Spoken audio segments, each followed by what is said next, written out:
Eh bien bonjour, bonsoir à tous et bienvenue dans cette nouvelle vidéo dans laquelle nous allons tester vos connaissances voilà, sur le développement. Donc encore une vidéo quiz et aujourd'hui du coup on va s'attaquer à l'écriture et à la rédaction. Donc toujours sur le chapitre des apprentissages scolaires. Et oui, vous pouvez le voir en bas à droite de l'écran. Je fais cette vidéo le 24 décembre. Oui, j'ai tellement espoir de réussir à stocker toutes les informations de de ce cours de développement que bah, j'en viens carrément à bosser le 24 décembre. Mais bon, je pense pas être le seul. Être étudiant, bah, ça demande du travail, quoi. Et du coup, je ne tarde pas plus sur cette introduction et on se lance tout de suite dans le petit quiz. Et donc, la première question, quelles conséquences nous montre l'étude de Fayol et Miret, faite en 2005, lorsqu'un enfant a des difficultés d'écriture?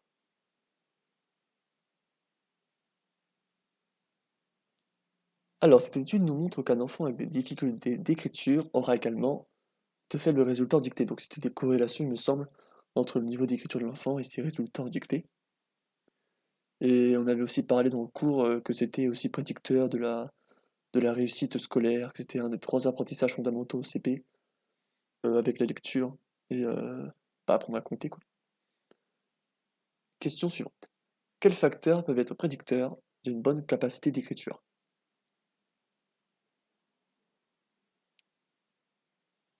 Alors on a le développement cognitif, le développement moteur, mais on a aussi des facteurs culturels qui peuvent être pris en compte, notamment le sens d'écriture, donc de gauche à droite ou de droite à gauche, ou encore le type d'information écrite, est-ce que ce sont des lettres ou des idéogrammes, notamment dans le mandarin, il me semble. Alors ensuite, qu'est-ce qui peut aider l'enfant à l'apprentissage de l'écriture dans le développement cognitif?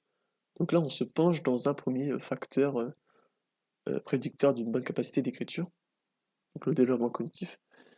Et donc dans le développement cognitif, ce qui peut aider à l'apprentissage de l'écriture, c'est le traitement perceptif, les capacités mnésiques, ainsi que les fonctions exécutives qui peuvent aider l'enfant dans cet apprentissage. Donc il me semble que dans les fonctions exécutives, on avait principalement parlé de la planification. Au sens où on planifie euh, ce qu'on va écrire, quoi. Ensuite, qu'est-ce qui peut aider l'enfant à l'apprentissage de l'écriture dans le développement de moteur? Donc là, on s'intéresse à notre prédicteur, le développement moteur.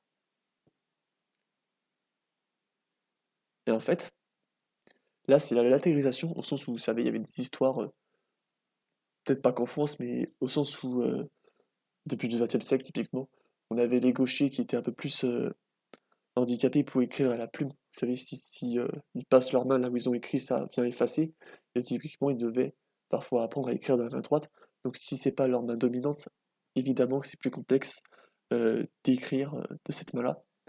Et c'est aussi par rapport à la maturation des diverses articulations, au sens où c'est principalement pour la motricité fine, donc la maturation au niveau des articulations des doigts et du poignet qui permettent la motricité fine, et donc de bien écrire. Donc comment peut-on définir simplement ce qu'est l'apprentissage de l'écriture? Alors simplement, c'est pas si simple que ça. En tout cas, c'était une sorte de définition donnée en cours. Et en fait, il s'agit de l'acquisition de divers programmes moteurs permettant la production de lettres. Donc on a un programme moteur par lettre, tout simplement. Et une bonne posture est aussi nécessaire, ainsi que le contrôle visuel, donc pour vérifier ce qu'on a écrit, de la trace écrite, oui, et le bon maintien du crayon. Ça paraît un peu bateau comme information, mais c'est vrai que si tu tiens pas très bien le crayon, que t'arrives pas à... Enfin, qu'il flotte dans ta main par exemple, ou je sais pas, j'essaie de trouver des exemples, mais bon, vous voyez, c'est des informations en fait un peu fondamentales pour ensuite pouvoir écrire, quoi. Alors quels sont les trois niveaux d'activité prémices à l'écriture décrite par l'URSSA en 1980?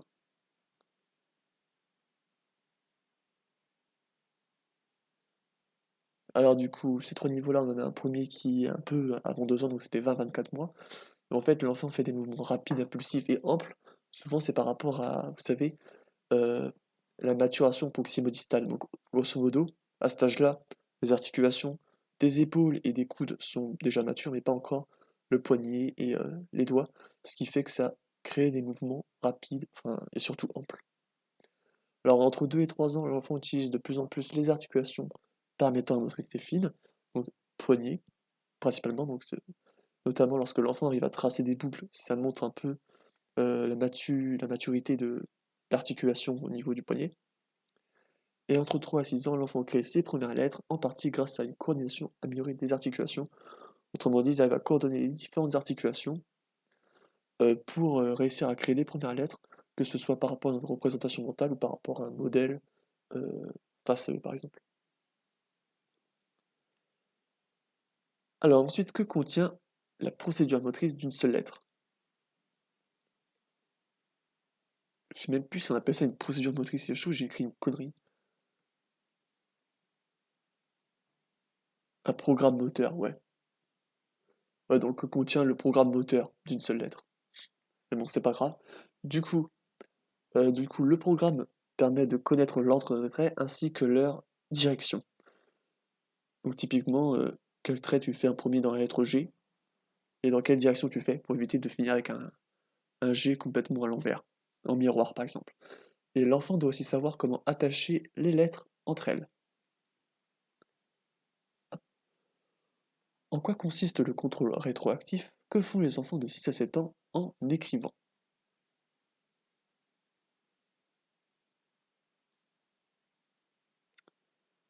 Alors ce contrôle permet de vérifier si la gestuelle appliquée, enfin plutôt effectuée, correspond aux attentes. Donc pour ça, l'enfant compare les lettres tracées à une représentation mentale ou un modèle. Tout simplement, il va regarder au fur et à mesure de ce qu'il écrit si ça correspond euh, au modèle ou à la représentation mentale. Alors sur quoi le contrôle visuel de l'enfant se concentre le plus lorsque les programmes moteurs deviennent automatiques, donc ils deviennent automatiques, pardon, vers l'âge de 8 ans, c'est un peu comme la lecture, vu que les deux sont appris finalement au même moment.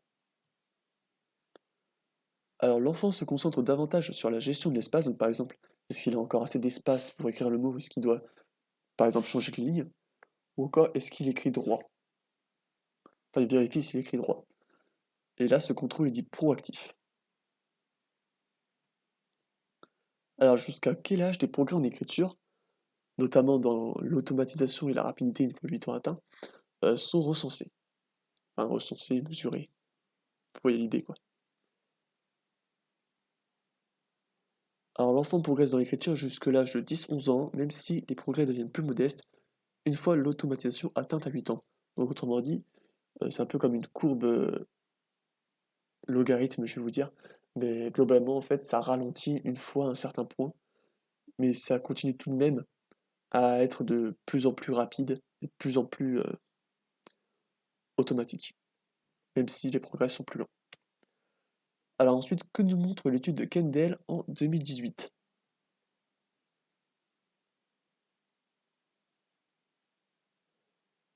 Alors cette étude nous montre une interaction entre les programmes moteurs et la récupération orthographique entre 8 et 11 ans. Alors avant qu'il y ait une certaine automatisation de l'écriture, les enfants vont déjà faire attention aux programmes moteurs, donc vérifier leur écriture, et ensuite regarder si ça correspond, enfin si ça correspond à la bonne orthographe. Donc en fait, ils font une étape après l'autre. Alors que vers 8 ans, vu que l'écriture devient plus automatique, il y a un peu les deux en même temps qui se créent, ce qui fait une interaction. Donc les enfants écrivent moins rapidement, car ils contrôlent plus les programmes moteurs dans le cas d'un traitement phonologique complexe. Donc il y a le traitement phonologique qui fait que, typiquement, l'enfant peut se demander si il va bien écrire le mot. Typiquement, main, il y a le A qui ne se prononce pas. Et donc dans ce cas-là, il va plus contrôler le programme moteur, donc écrire de façon moins automatique, parce qu'en fait là, le traitement phonologique est compliqué au sens où ce n'est pas transparent. Donc quand ce n'est pas transparent, il va plus contrôler le programme moteur, entre guillemets, et ce qui va faire qu'il va écrire plus lentement dans le cas de mots un petit peu compliqués à écrire. Ensuite, quels autres facteurs peuvent conduire à cette interaction entre les programmes moteurs et la récupération orthographique? Donc ça passe du coup par un ralentissement de l'écriture. Alors on a la fréquence d'exposition à un regroupement de lettres, Donc par exemple, j'ai pris l'exemple du mot temps, au sens où MPS, je pense pas que ce soit dans beaucoup de mots en français.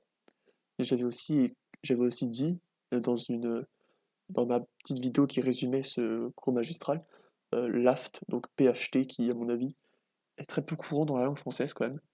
Et on a aussi la fréquence d'utilisation du mot dans le langage courant. Donc, par exemple, éplabourdi, on n'entend pas souvent ce mot-là, bon vieux mot français que j'ai appris cette semaine.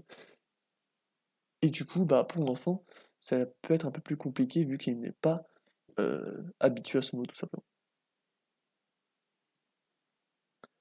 Donc, que permet à l'enfant l'automatisation de l'écriture en termes de ressources cognitives? Donc là, vous voyez le début d'une petite transition, normalement. Alors, l'automatisation de l'écriture permet de libérer des ressources cognitives pour l'orthographe et dans la construction de phrases cohérentes. Et là, c'est la petite dernière question qui vient couper ma transition. J'ai vraiment passé cette question au mauvais moment. À quoi peut être due une absence de fluidité d'écriture à l'âge de 8 ans? Par contre, le du, je sais jamais l'écrire, hein. Le du, DU, accent circonflexe, tout ça. Je sais jamais, c'est vraiment un truc qui me bloque. Donc, l'absence de fluidité peut être un symptôme de la dysgraphie, souvent lié à un TDAH. Après, ça se peut par exemple qu'il y ait une maturation tardive des articulations, ou je ne sais pas quelle autre idée, mais principalement ce sera à cause de ça. Donc on passe à la rédaction. Jusque quand peut-on apprendre à produire des textes? Donc toujours de façon de plus en plus efficace. Donc même une fois l'âge adulte, on peut continuer à s'améliorer dans la production de textes. Donc en fait, ça ne s'arrête pas cet apprentissage finalement. On peut prendre l'exemple de la rédaction d'articles scientifiques, donc pour ce qui est dans le cas de nos TER, ou encore les dissertations au lycée, donc soit les dissertations en français, en philosophie, j'en souviens. C'est pas simple à rédiger tout simplement. Qu'est-ce qui différencie un rédacteur novice et expert en ce qui concerne leurs ressources cognitives?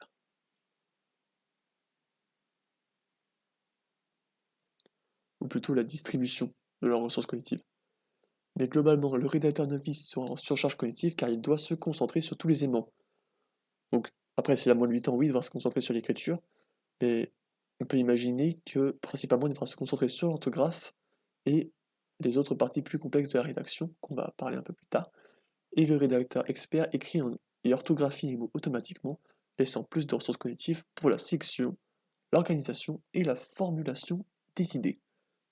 Donc là, en fait, c'est ce qui est le plus complexe, c'est la sélection, organisation et formulation des idées. C'est ce qui ne peut pas être automatique, en fait. Et donc, en fait, voilà, c'est toujours l'idée de comment sont distribuées les ressources. Ensuite, quelles sont les 3 étapes successives de la rédaction? Du coup, non, ce ne sont pas les 3 que j'ai mis là.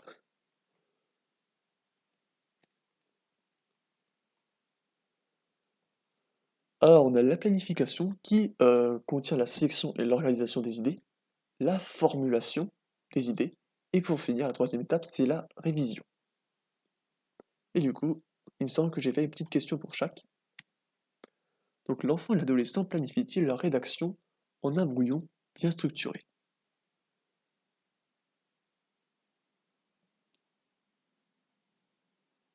Alors, ils le font très peu et ils passent peu de temps. Donc, en moyenne, en fait, sur un temps de rédaction, à 14 ans, l'adolescent va mettre que 10% du temps à créer à planifier en fait. Ils soutent souvent la planification à la formulation, donc en fait ce qui se passe, c'est qu'en même temps de rédiger une phrase, ils vont réfléchir à ce qu'ils vont dire à la suite. Donc en fait c'est un peu au fur et à mesure, c'est un peu à la chaîne quoi. On crée pas la structure avant d'ensuite remplir cette structure grâce à la formulation. Et pourtant la planification permet de dépenser moins de ressources pendant l'écrit du texte, car le rédacteur n'a plus qu'à se concentrer sur la formulation une fois le plan fait. Donc ça paraît logique. De cette façon-là, on fait chaque chose, enfin une chose après l'autre.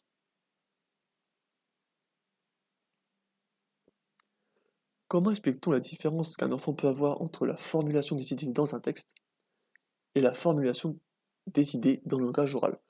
Autrement dit, ce qu'on a vu, c'est que un enfant à cet âge-là, un enfant dans sa rédaction, il formulera moins d'idées à l'écrit qu'à l'oral, globalement.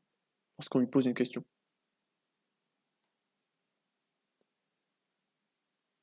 Alors en fait, ils expliquent ça par le geste graphique et l'orthographe qui ne sont pas présents dans le langage oral. Globalement, on a deux composantes supplémentaires qui peuvent venir surcharger cognitivement l'enfant et ainsi lui faire oublier des idées qu'il pouvait avoir.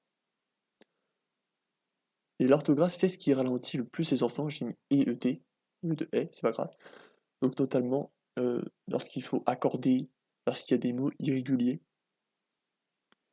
et aussi pour ce qui est de la formulation des idées, il va y avoir une distribution séquentielle des infos. Donc, typiquement, info 1, point, info 2, point, info 3, point. Et il n'y aura pas vraiment de liaison entre chaque phrase, donc c'est là qu'il y a le séquentiel. Contrairement alors que si on fait un plan, là, ça sera beaucoup plus structuré, il y aura de la cohérence, il y aura des transitions entre chaque idée en fait. En quoi consiste la dernière étape de la rédaction?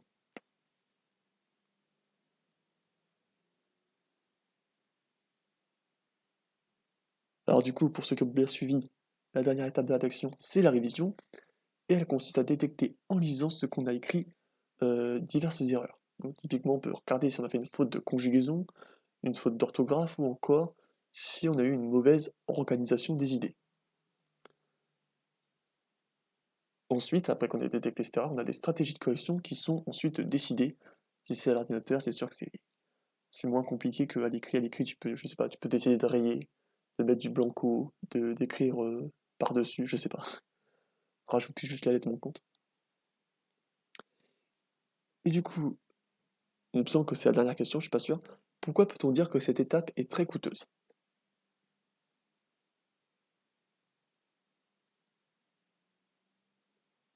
Alors cette étape est très coûteuse car il faut relire attentivement notre écrit tout en récupérant en mémoire la représentation correcte pour détecter une faute. Donc autrement dit, tu peux pas avoir la lecture automatique à ce moment-là. Quand tu prends une phrase, tu regardes peut-être pas chaque mot, mais tu regardes petit à petit et tu regardes par rapport à ta représentation si c'est bon ou pas. Et pour un rédacteur expert, la révision se fait au fur et à mesure, en plus d'une révision finale. Donc typiquement, il finit d'écrire un paragraphe, il regarde le paragraphe, il fait ça paragraphe par paragraphe, et à la fin, il refait une révision finale. Du coup, non, c'était pas la dernière question. En quoi la qualité des textes d'un rédacteur expert est supérieure à celle d'un rédacteur novice? Cette expertise permet-elle de rédiger en moins de temps?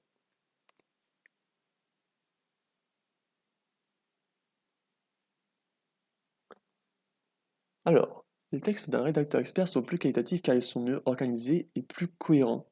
Donc au sens où on voit bien les transitions entre les différentes idées, par exemple.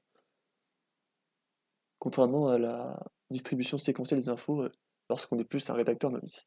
Et les rédacteurs experts mettent cependant plus de temps que les novices, quelle que soit l'étape, donc que ce soit la planification, la formulation ou la révision.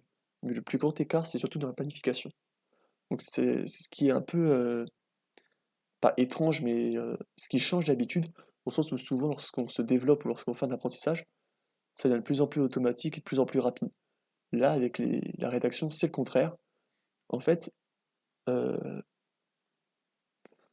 on fait des textes plus longs, plus structurés, plus cohérents, ce qui met plus de temps en fait. Tout simplement pour avoir des récits de meilleure qualité. Et voilà, c'est tout pour cette vidéo.